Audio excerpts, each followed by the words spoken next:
Donc là, vous sortez du plateau, vous étiez face à une petite quinzaine de jeunes, 18-25 ans. Vous avez pensé quoi de ce groupe de jeunes? Vous les avez trouvés comment? Je les ai trouvés quand même assez inquiets et désinformés sur ce qu'est une entreprise et ce que ça peut offrir à un jeune qui rentre sur le marché du travail. Vous soyez jeune, vous auriez 20 ans en 2010. Est-ce que vous aimeriez déjà avoir 20 ans en 2010? Ah ben, j'adorerais, j'adorerais. Non, mais oui, bon alors, non mais franchement, là c'est quand même inouï ce qu'on vit comme moment. Il y a 4 milliards d'internautes sur Terre. Et puis 5 milliards de détenteurs de téléphones mobiles.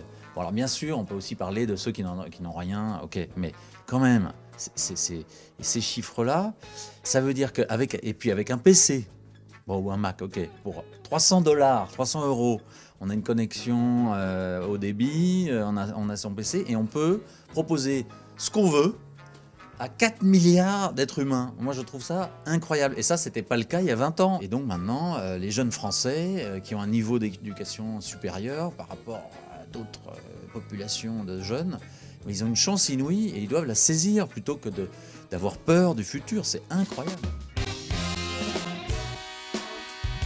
Quand vous avez 20 ans, dans les années 80, vous étiez quel genre de jeune justement? Parce que vous n'aviez pas du coup les mêmes arbres, il n'y avait pas internet, il n'y avait pas des choses comme ça.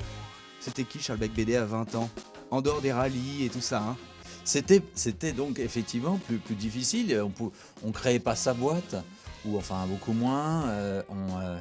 On rentrait dans un grand groupe, on s'emmerdait un peu, et il n'y avait pas Internet. Donc c'est inimaginable.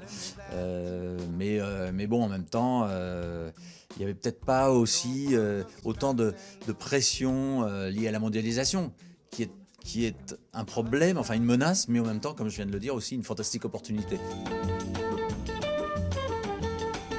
J'ai refait un petit peu votre bio justement, je voyais votre parcours, l'endroit où vous êtes né, votre environnement, tout ça. Quel lien vous faites aujourd'hui entre la position que vous avez et l'environnement, quand même relativement aisé, duquel vous êtes issu?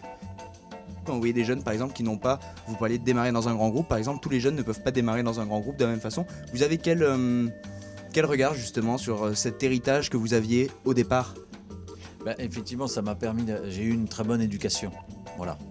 Donc à la fois parce que mes parents m'ont inculqué des valeurs, c'est important pour se construire. J'ai pu aussi j'ai réussi mes études, donc j'ai fait une grande école.